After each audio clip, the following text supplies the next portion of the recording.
เด้อแม่เด้ออ่าเอาไปกินท่าน้ำเพิ่นนั่นแหละอ๋อเพิ่นเสียแล้วเออเสียเมื่อคืนนี่เอาไปเอาไปมื้อนี้เลยเพิ่นคือเอาไปไว้แท้ว่าลูกโทรหาแต่เช้าบ่อันว่าเพิ่นสิไปส่งสการมื้อนี้เลยบ่เสียเมื่อคืนไปส่งสการมื้อนี้บ่ว่าเพราะว่าเราอันนั้นลมป่วยแต่โดนแล้วดิเออเอาไว้เพิ่นบ่เอาได้ไว้โดนบ้านลุงนี่ยังคิดได้ก็ถึงน้อยก็2คืน3คืนนะแม่3คืนนะบ้านเฮาบ้านแม่ก็กันแล้วแต่เนาะว่าไงแล้วแต่สถานะคันคนมีเนี่ยก็ไว้หลายคืนแน่เนาะบางคนก็บางคนคันสมมุติว่ามันก็ว่าถือมาสการเลยอ๋อเขาเจ้าอันพย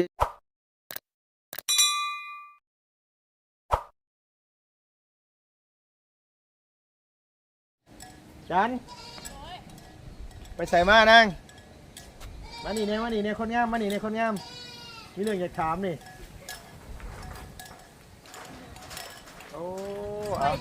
โดยสบายดีเด้อพี่น้องเด้อมื้อนี้เป็นบ่เพิ่นมาเจาะน้ำโดยเพิ่นนัดจักโมงล่ะยังบ่ฮู้ว่าเพิ่นสิมาจักโมงโดยเตรียมยังไงไปให้ทางเจาะกินบัดนี้มุกหน่อไม้มุกเอาบังเอาหน่อไม้กับหน่อไม้พี่น้องเอ้ยเนาะหน่อไม้ก็เริ่มเบิดแล้วยามนี้ก็ได้เริ่มหายากเลยไปหาหน่ออันนั้นพวกว่าจำคือเอาบ่จันทร์บุญสะร้อนซื้อมาโอ้โดยนึกว่าเฒ่าแม่ไปหาบ่ต้องให้รับไปแล้วดูตนแล้วแน่มันยังหายากอยู่ที่มื้อนี้ก็ได้หนาวนะฮู้อยู่ได้ว่ายืนใกล้ลุงนี่เห็นบ่โอ้ยสุดนี่ใส่2มือเลยนะพี่น้องเอ้ยบอกขอโทษขออภัยหลายๆกำลังสิมาพากันแล่นลงไปหาซื้อเสื้อผ้าอยู่เซฟปูนก่อนบ่ไหวแล้วบ่มีเสื้อผ้าใส่น้ำบ่มาอยู่อันบ้านดงครับพี่น้องเอ้ยว่าสิให้เอื้อยอารมณ์ดีซักให้ก็น้ำบ่ไหลเพิ่นซั่นว่ามื้อนี้เนาะล่ะเนาะเพิ่นมาเนาะจักเพิ่นสิเจาะอยู่หม่องใดพี่น้องเอ้ยทั้งที่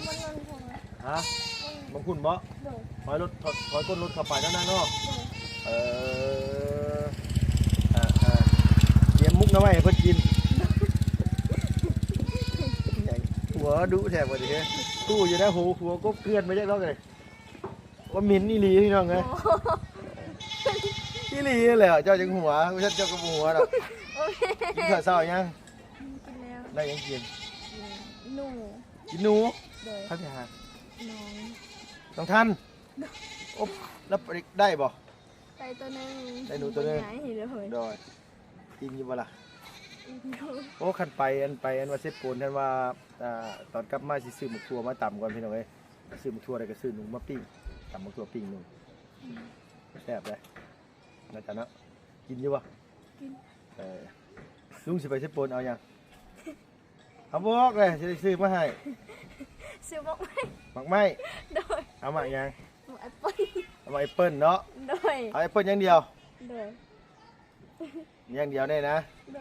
อย่างเดียวก็ซื้ออย่างเดียวกันซื้ออย่างอื่นไม่สุดตัวสิบกินมันบ่ก็บอกสิได้แล้วแต่สิซื้อให้เนาะกันหมักอย่างอื่นเนาะแต่เน้นแอปเปิ้ลเนาะเอาอยากแอปเปิ้ลใช่ไหมแอปเปิ้ลกับแอปเปิ้ลเป็นยังไงเนาะทำแม่แล้วเห็นได้ใช่ไหมมุกหรือไม่น้ำหัวได้ค่ะอยู่ทางเฮือนหัวบ่ใช่ตื่นมาล่ะอย่าเกินไปได้เฮ้ยอย่าเกินไปนะมัน9 โมงเลยได้หนิได้หดพักหดมีหรือยังป้องหัวหดอะไรเอาน้ำใส่นางหดอ่ะน้ำน้องนี่เอาลงหม่องไหนลงทางไหนที่บุเห็นทางลงไปนั่นแหละโค้งพี่โค้งพี่ขึ้นมาพี่เกลือแล้วนะพอดีจอยพอดีทีนึงเลยเนาะแต่พ่อตัวนี้น้อยจะจอยใช่ไหมเริ่มจอยต้องหลายอะไรได้หนิได้จอยเหรอจอยตุ้ยในสายเสือกนาวลายตัวก็คือตุ้ยแหละถ้าอยู่พี่น้องแดดออกวันนี้ก็ถือว่าโอเคอยู่เนาะยามเช้าๆสิกินแดดก็สิได้วิตามินอยู่ดอกเป็นว่าแต่ว่าก็สิล้ำๆเละๆหน่อยนึงเด้อพี่น้องเด้อโดยไปขึ้นไปในทางเพื่อนมีอย่างแน่พี่น้องเอ้ย ขึ้นไปเบิ่งทั้งเฮือนทั้งซ่านมองใดก็ล่ะเพิ่นสิเจาะน้ำมองใดนะลูก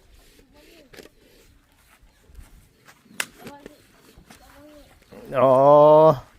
เจาะเทิงพุ่นบ่อันว่า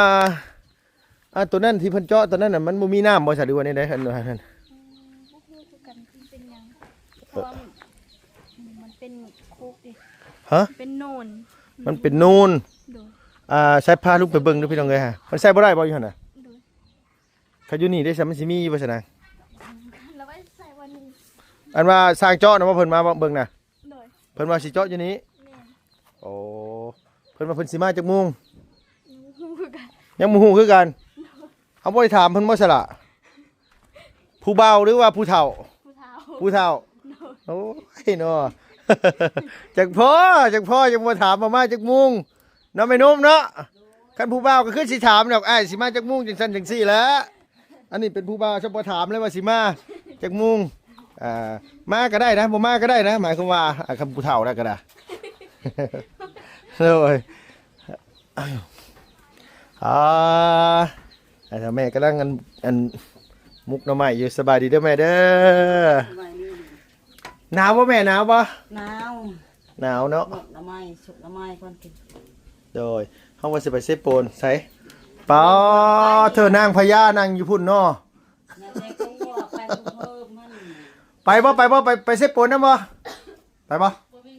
บ่มีเงินโอ้ติดรถไปก็ได้นะเฮ้ย โอ้แต่ว่าบ่ให้ไปได้หัวไอ้น้ำบ่อาบน้ำบ่อาบบ่ให้ไปได้เว้าดีเด้อนี่ ไว้ไปกับยา โอ้พี่น้องเอ้ยบ่อาบน้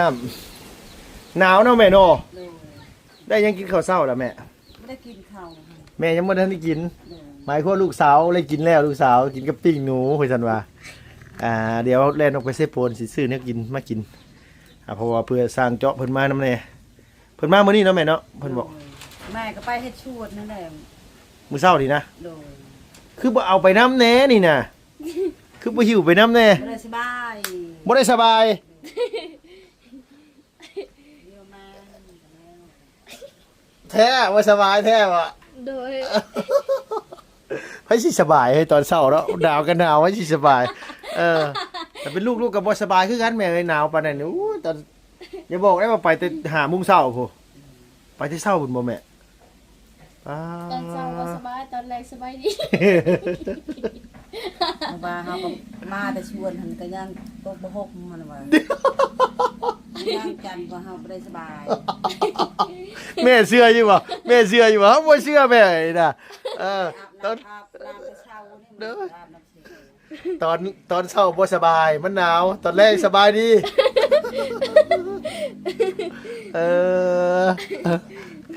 เอาแม่ลูกขออย่าถามเนี่ยคือแม่นี่มีลูกทอ4คนนี่บ่ โดย บ่ได้มีหลายกว่านี้เนาะปกตินี่คนอยู่พี่เพิ่นคือเอาลูกหลายแท้แม่ บางคนคนท่านได้ดูเว้ย มันแล้วแต่คนเนาะบางคนเอา7-8คนเพิ่นเด้อบางเทื่อนะเฮาไปอันช่วยเหลือเขาเจ้าอยู่บ้านสมูลเมื่อวานนี่ลูก9คนเจ้าคิดเบิ่งโอ้อายุน้อยกว่าแม่อีกซ้ำลูกเรา9คนยังเล็กๆอยู่กับมี เขาเอาคนหลาย ฮะ เมื่อก่อนเขาเอาลูกหลาย เอาหลายเกินเนาะเนาะแบบว่ามันลำบากเฮานี่เด้บ่แม่นหยังเนาะ ได้ดูเว้ยเวียด สิไปหันมานี่ก็การอยู่การกินก็บ่แม่นว่าสินี่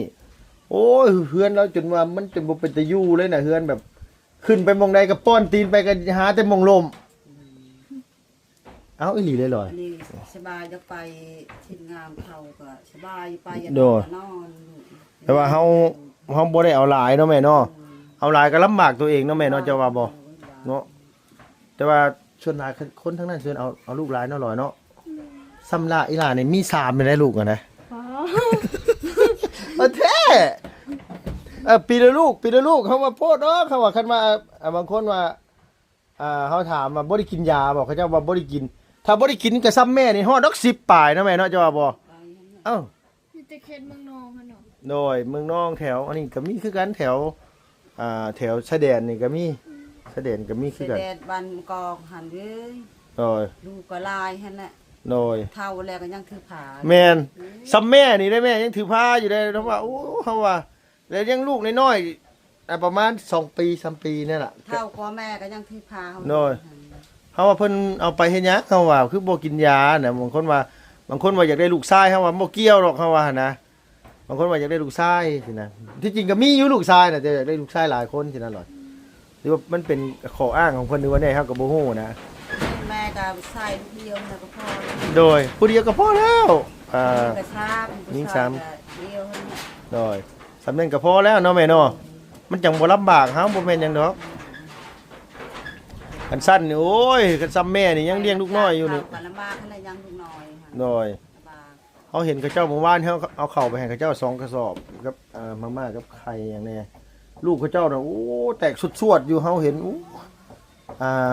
เพื่อนซันบ้านซองเพิ่นก็แบบว่าเพิ่นหาเงินได้มากก็มีแต่ซื้อข้าวให้ลูกกินเนาะบ่ได้เฮ็ดหยังหั้นนะมันบ่มีเวลาได้เฮ็ดได้ซื้อไม้ซื้อเต่าเฮ็ดเพราะฉะนั้นตัวเอาผัวตัวจะเอาลูกหลายแล้วนางเด้อเอาผู้เดียวพ่อรถลอยเอาผู้เดียวจบรถบ่ต้องเอาหลายบางคนว่าโอ้เอาหน่อยคนยันเป็นหันเป็นนี่โอ้ยหลายคนมันก็เป็นคือเก่านะแม่เนาะจะว่าว่ายันน่ะบางคนว่าหน่อยคนน่ะยันมันบ่ดียันมันไปน้ำผู้บ่าวผู้แพ้วอะไรก็แล้วเอาไปก็ไปเลยหน่อยก็อยู่สองผัวเมียอะไรอย่างเงี้ย ยันหาคำกับบ่ได้ระบากขนาดดู โดย หลายสองคนก็พอนะ คนสองคนพอดีเนาะแม่เนาะ โดยผู้หญิงผู้ชาย โดย แล้วคือแม่ดูผู้ชายกับคนเดียวนะ ผู้เดียวก็จบแล้วสำเร็จพอดีแล้วลูกชายบ่ลูกชายโทนซ้ำบัดนี้ลูกชายร้อยซ้ำ ดุเนาะแม่เนาะลูกชายเจ้าก็เนาะ ดู หากินเป็นเนาะ ดูตลอด ไปใส่หมองใส่เบ็ดใส่กลับ ใส่หม้อก็หมดน้ำท่วมหมด โดย น้ำเอาไปแล้ว หม้อกันไหน โดย เอ้า ปวดตกก็ใส่หม้อนะ น้ำขึ้น แล้ว น้ำขึ้นเอาหมองไปแล้ว โดยอันนี้ก็ใส่กลับอีกตลอดข้อมือนี่ก็แต่มื้อเช้านี่ก็ได้ตัวหนึง มาเช้าได้ตัวหนึง โดย เออ กูลูกกินนั้นสองโตได้ โดยอ๋อมื้อนั้นนั่นอันที่ว่าอันแม่แกงใส่น้ำไม้สมมื้อนั้นคือ โดย เอาบักลาเพิ่นไปหาบ่นั่นกะอ๋อ ก็ได้อยู่นี่เงินไปตล โด อย ด เขาคิดว่าอันว่าน้องไปนั่งจันไปซื้อมาไว้ได้โมเมนต์เนาะบักลาเพิ่นไปใส่กระลับเอา โดยทรายนะ โอ้จักปีแล้วแม่ ได้แล้ว8-9 ปี ประมาณ9ปีเนาะเออ ก็ฮอดแล้วสิ โอ้ยงามเลยนั่งเฮ้ย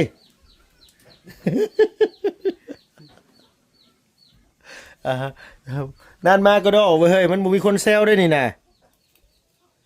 ถ้าเบิ่งเนื้อจะน้อยนี่ผู้บ่าวมาได้นี่ผู้เอามาเจ่อน้ำนะเท่าๆกับแซวเอารถเป็นหยังโอ้แต่งตัวงามถ้าผู้ว่ามาเจ่อน้ำยังขี้ไล่ก็ได้จักแสนก็ยังค่ายได้น้องพอได้ไปซื้อหมากไม้จะซื้อโปรดมากิน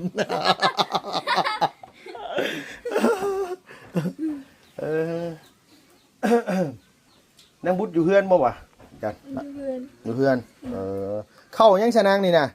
เขาแม่จะไปหันคนตายอยู่บ้านเป็นร่วมเขาว่าแม่ก็ไป อ๋อเข้าเอาไปกินท่านบ่แม่ โดย บ้านเฮากินท่านเนาะเพิ่นเอิ้นเนาะเอาเข้าไปกินท่านเฮือนคนผู้คนตาย โดย เฮือนดีบ่ว่าไงซะเพิ่นไปส่งสการมื้อนี้บ่แม่หรือว่าจังได โดยนี่นั่นแหละจะไป อ๋อหมายความว่าเฮ็ดนี่แล้วก็ไป โดย ไปบ้านเก่งหลวงไผสิไปส่ง นักขาเตง ส นั่น เต เอง ก เนาะไปก็นักเต้ง โดยนักเขาชี้เขา อ๋อเป็นจังได๋ญาติอันแม่อยู่บ้านนั่นน่ะอันเศร้าเลยบ่บ่สบาย ตายนะ ฮะ คนนั้นแหละแม่ไปนั่นแหละตาย โอ้โดยผู้นั้นติไป โดย บ่นั่นมีแต่ว่าเฮาฝากเงินไปกินทานน้ำแน่ซะแม่เอ้ยโดยฝากเงินไปกินทานน้ำได้แม่เด้อ โดย เอาไปกินทานน้ำเพิ่นนั่นแหละ โดย อ๋อเพิ่นเสียแล้ว เสียแล้ว เออ เสียเมื่อคืนนี่เสียเสียมื้อคืนนี่เอาไปเอาไปมื้อนี้เลย โดย เอาเพิ่นคือเอาไปไว้แท้ ว่าลูกโทรหาแต่เสาร์นี่ บ่อันว่าเพิ่นสิไปส่งสการมื้อนี้เลยบ่ โดย เสียมื้อคืนไปส่งสการมื้อนี้ โดย บ่ว่า เพราะว่าเราอันนั้นลมป่วยจะโดนแน่ดิ เออ เอาไว้บ่เอาไว้ เพิ่นบ่เอาได้ไว้โดนบ้านลุงนี่ยังคิดได้ก็จังน้อยก็2คืน3คืนนะแม่3คืนนะบ้านเฮา บ้านแม่คือกันนั่นแหละ แล้วแต่เนาะว่าไงแล้วแต่สถานะคันคนมีเนี่ยก็เอาไว้หลายคืนแน่เนาะบางคนก็ไปชูอยู่บ้าน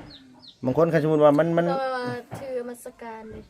อ๋อเขาเจ้าอันพระเยซู โดย อ๋อชื่อคริสเตียนอ๋อโดยบ้านแม่นี่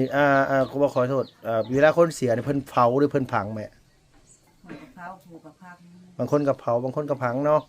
โอ้บอกไงว่าเราเสียแล้วอาจจะเสียเมื่อคืนนี่ติแม่ โดย โดย โทรหาได้ไหนไปอยู่เชียร์ โดย แม่ก็ไปชวนเฮ็ดชวน จักหน่อยก็พากันไปเนาะ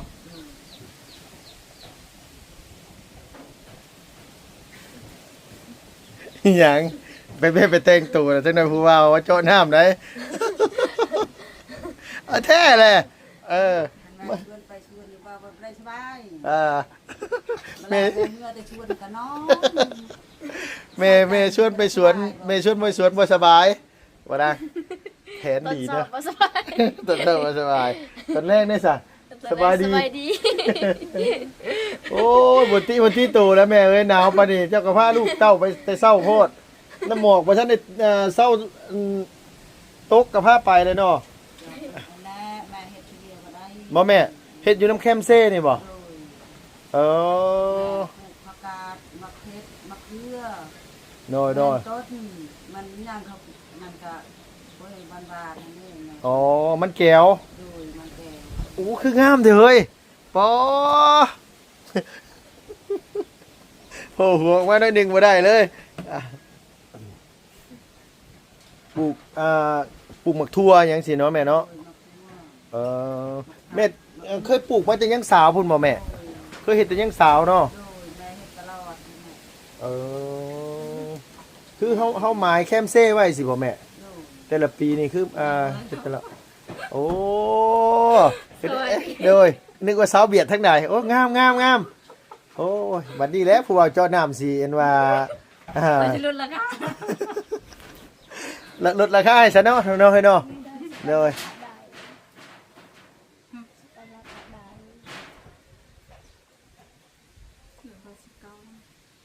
จักล้านก็ดังทั้งหมดทั้งมวลเพิ่นว่า เพิ่นว่าเมื่อวานมี19 ล้าน 19 ล้าน รวมไหลๆนำบ่ใส่ใดให้บ่ยังบ่ทันได้ใส่บ่จักลุงว่ายันเจาะอย่างเดียวสิจักนั่นน่ะ ถ้าว่ามันมีได้นำได้ประมาณ2ล้านนึง ลุงเจาะให้น้องสมใจหั่นน่ะ14ล้านอันนี้ลุงบ่ฮู้ว่าแต่ว่าอันเพิ่นอาจสิมันคนละเจ้าบ่ฮู้หั่นนะแต่ว่าเจ้าที่ลุงเจาะให้บ้านน้องสมใจตอนนั้นน่ะแม่ฮู้จักน้องสมใจบ่แม่ โดย อันนี้อันบ่บุญว่าคุณอยู่บ้านที่ไหน แต่ว่าตอนที่ลุงเจาะให้น้องสมใจน่ะอยู่บ้านอยู่เซโปนอยู่บ้านเซโปน สมันบ่ เซ ไป โปนเก่า เดี๋ยวเนี่ยใช่ป่ะ มันก็แล้วแต่ว่าเฮาเจาะลึกเจาะตื้นบ่จักแล้วเนาะ ก็อยู่กับเนี่ยใช่ป่ะนะ 19ล้านครับ19ล้านก็ถือว่าบ่แพงปานใดเพราะว่าเฮาเจาะให้น้องสมใจตอนนั้นแต่2ปีที่ผ่านมาหั่นมัน24ล้านพุ่นนะอยู่บ้านเพื่อนน้องสมใจฮะบ่รู้ว่าแม่เราเป็นจังไดบ่ซุมื้อนี่แล้วเศร้าได้บ่ขาแล้ว งาน ยังคือเก่าเออ คือยังใหญ่นะ เอาข้ามไปรักษาอยู่ไทยเอาข้ามไปชดฝั่งไทยพุ่นได้หายังบ่เศร้าอยู่เนาะแล้วได้ผัวคนบ้านนี้บ่แม่ โดย บ้านนอก อยู่บ้านนอกก็ตุ โอ้ อยู่บ้านนี้เขานะ โดย นอก เออแล้วได้ผัวคนบ้านนี้เนาะ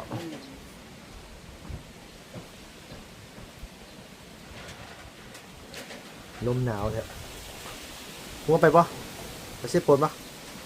ไปปะก็จะพ่อยังแต่งตัวงามเนาะไปไม้เพราะว่าเทปปนนี่หว่า ติดรถซื้อไปหนักรถ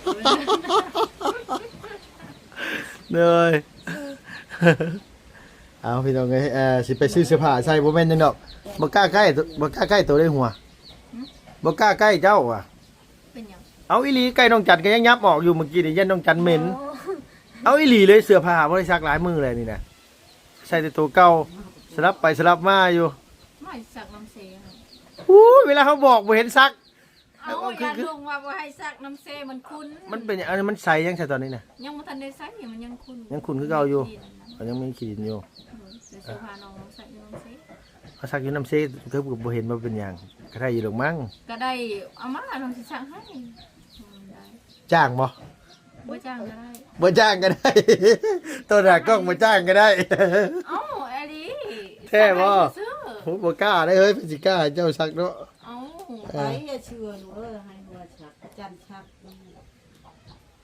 น้ำอยู่บ้านดงน่ะมันบ่ไหลได้นะมันบ่ไหลหลายมื้อเลยว่าสิลงไปซื้อเสื้อผ้าอยู่สิโปนน่ะเดี๋ยวนี้ ซักเอาน้ำเซก็ได้ ดอย เกิดอยู่ไอ้